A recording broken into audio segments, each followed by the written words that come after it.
Hey guys, new hair, by the way. It's purple now. It was red like 48 hours ago. The one I used the like the little bottle of just the Arctic Fox one. It's like at any store. I think the color's like purple AF. It's like a true purple, but because my hair was like slightly red, it came out this like berry-ish burgundy color. Isn't that so nice? It looks way prettier when it's sunny outside. It looks more pinkish, like the undertones look more pinkish. But yeah, I'm a purple head now for a little bit. And I know it's like, aren't you damaging your hair with that? Arctic Ox is much better than the permanent dye that I had picked off the shelf the first time I did it. So I'd call that an improvement. Um, I started this because number one, I feel like it's really funny to see how my hair keeps changing throughout these. It's pretty cool. But also, um, things have been kind of rough for me. You know, up the old noggin, the man upstairs, as I call him. Um, so yeah, I have not been doing very amazingly, mentally as a person. Just I don't want to go too much in depth into it, but I kind of wanted to say like, it got so bad where do you ever like get so angry and like you want to crash out so bad and you are like the you could feel the crash out like bubbling in your throat, like you just want to scream and smack everything and just okay, maybe I've always had anger issues. I've always been told I've always struggled with anger as an emotion, like as a very prevalent emotion. So maybe that's just me. But I like you ever just get so mad, like you literally just want to scream like yourself hoarse. Something in my eye. That was me. Like I like nothing was going okay. I was genuinely just losing my mind. I really and truly thought like I wanted to scream and smack like slam something.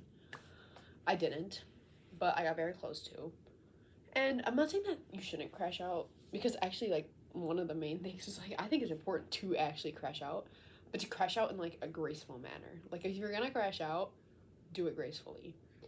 I got so mad. I was so fucking sick of myself. I was like, I hate everything about me, and I'm like literally the most terrible person ever. Because like I just did not like I was in the shower and I was like, I turned the water all the way up. Like I was trying to burn my skin off. I did not want to like exist.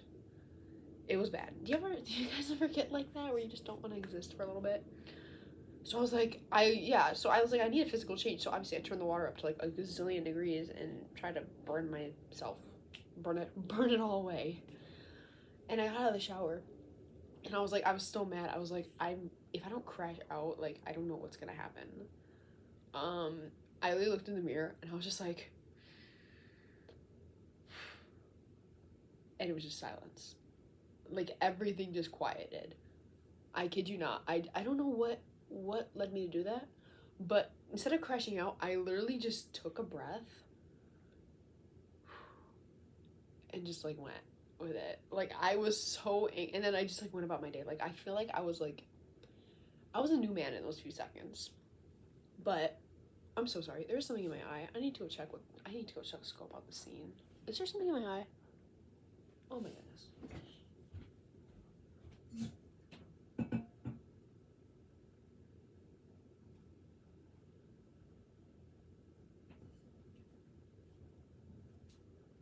There was nothing in my eye. I'm just being delusional. Um so yeah. I literally just like took a breath. I was like and just went about my day. Like or just like it was at night. So I was just like finished off. Because I was so scatterbrained. I hadn't been journaling. I've not been good with journaling this year, guys. It's been so bad. But I haven't been journaling, exercising. I just haven't been doing like the daily habits that I usually do to keep myself sane. So in that moment, I was just like, girl, you literally like it wasn't even just crashing out. It was just like full factory reset, really and truly. Like I was just like I was so you ever get so sick of yourself where you're just like, I'm fully just gonna do something complete just to act completely different. And it's not that I did, because I'm still mostly me. But I think my lesson is just sometimes like because I could have crashed out and started letting my anger out at everybody, but I kind of just like let it dissipate. I was just like, okay, you know, like it was more of like I think I was recentering myself more. Like that was kind of what I was trying to do. Was like refocus. Just you're fine. Tomorrow's a new day, a new chance at life. Like you're gonna be okay. I promise. And yeah, and I was fine. Um, and today was much better. Today I was much more. Yeah, I wasn't. Yeah, what happened yesterday was just one of the worst days for that. Like one of the worst days that I've had in a very long time, pertaining to that. If you know, you know. If you don't, you don't. I guess. But yeah, it was rough. So after my little graceful crash out, I kind of was just like thinking and reflecting and whatever. And I was listening to this podcast in the car on my way home from. I was actually just out, like at the pool, just hanging out. And I was listening to this podcast, and she kept talking about, she was like, oh, how God is always present no matter what, you know, like God being this constant in all our lives. And not even God, like whatever. Obviously, I've had a rocky faith relationship too. So I like using God because that's just what's most familiar to me. But whatever you believe in, honestly. And if you don't believe in anything, I don't know. Something. But I'm going to use God because that's, again, what's familiar to me. And I was thinking about it, and I've always associated God with being like something guilty. Like God and guilt were the two things I always put together. Guilt, shame, and a little bit of anger are kind of my top three when it comes to like when I think about God as like a presence and like a thing in my life. And so when I was in the car, and I don't know, I had like this, like I don't even know what happened. I was just driving. I was like, do. She's talking about, yeah, God was always there. God will always be there. And I was like, yeah, God is always there. Like, God hasn't given up yet. Like, and I was like, that is so crazy. Because, and it was like a full 180 from what I used to think about this idea of God always being there. Like, it was always like a shame thing, like an authority, like God is always watching. Like, it was always laced with like this, like, trying to make you feel guilty. God is like this, like, unforgiving, like, authority figure that, you have to listen to, and if you don't, you're this bad person, you're gonna go to hell. And I was like, okay. So yeah, a little bit of religious trauma there, but that's something we'll get into later. Maybe not in this video. So, but I was in the car and I was like, wow, I have made literally endless mistakes. I make so many mistakes in literally like one day. And despite literally every single one of my flaws and everything that I've ever done wrong, I'm still alive. And God is still this like presence that I can still sort of feel and see in my life. And it was insane. I don't even know what it was, just a full mindset shift that I was having. My eye. And it was so wild. I literally started laughing. I was like, this is so insane. Why didn't I think of this before?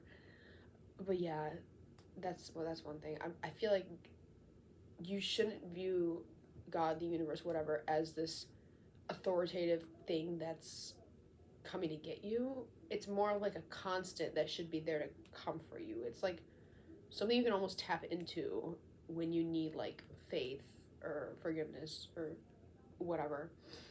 And the like God is always watching you thing, like it shouldn't be laced with shame. It should be laced with like almost like love and compassion. I'm sorry, there's just people in the backyard.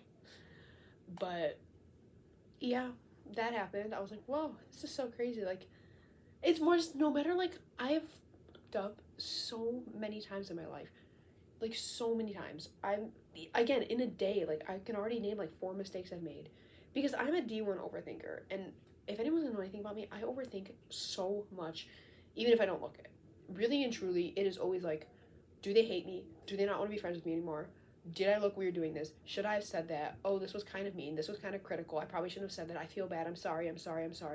Like, I'm so sorry. Don't feel bad. Please don't, please don't leave me. Like, guys, trust me.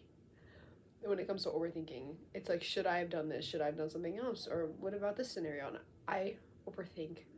Like, if overthinking was a sport, guys, Olympic gold medalist over here. Really and truly Olympic gold medalist. I think way too much as a person. And, you know, but having obviously, I'm trying to tie this into like a higher power and God and stuff. Like having that higher power to look at, kind of, it gives you just a little bit of relief from all these like worldly human obviously scenarios in your brain that you're coming up with.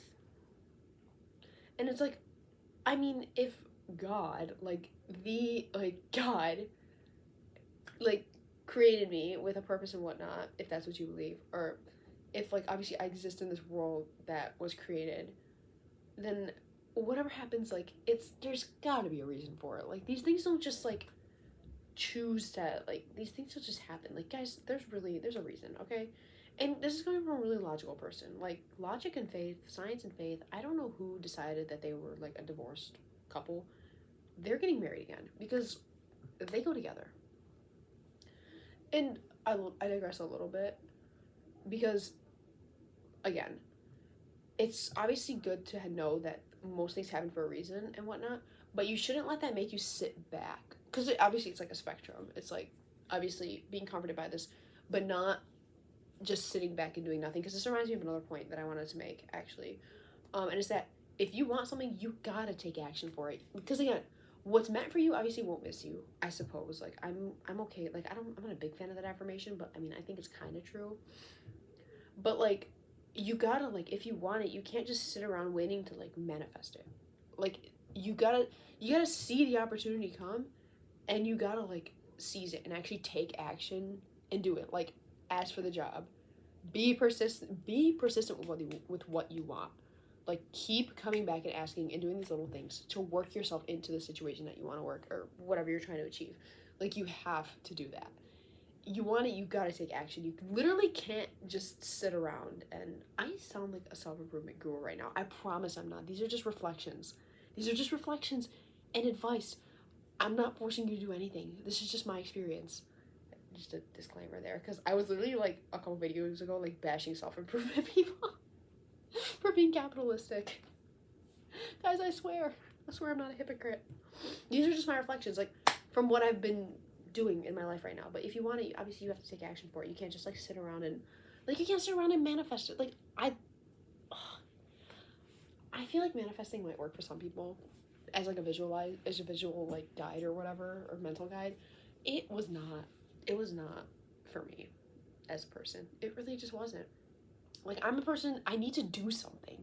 Like I need to have these clear steps and goals, and I need to do something. And obviously like you can have faith. Like faith is big into that.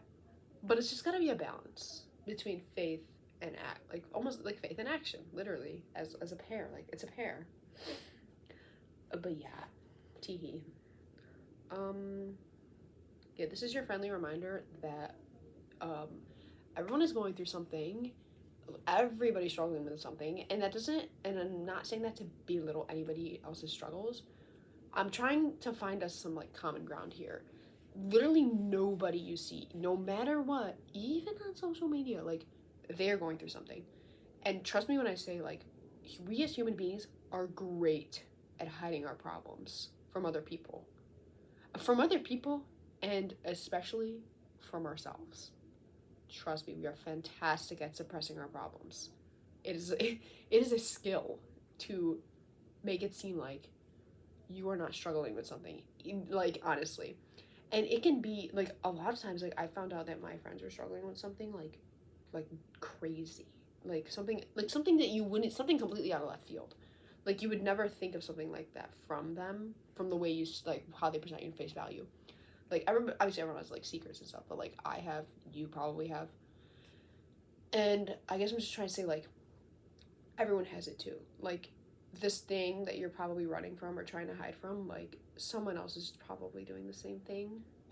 So let's all break this cycle together and face our problems and look at them head on, and not let these difficult things that we're going through consume us, because sitting in it and, you know, ruminating in it only makes it worse. Trust me, it only makes it worse. And even just that one little step of, like, in the right direction it can set you off on a whole nother track. You just have to be willing to take that step, I suppose. Yeah. Peace and love.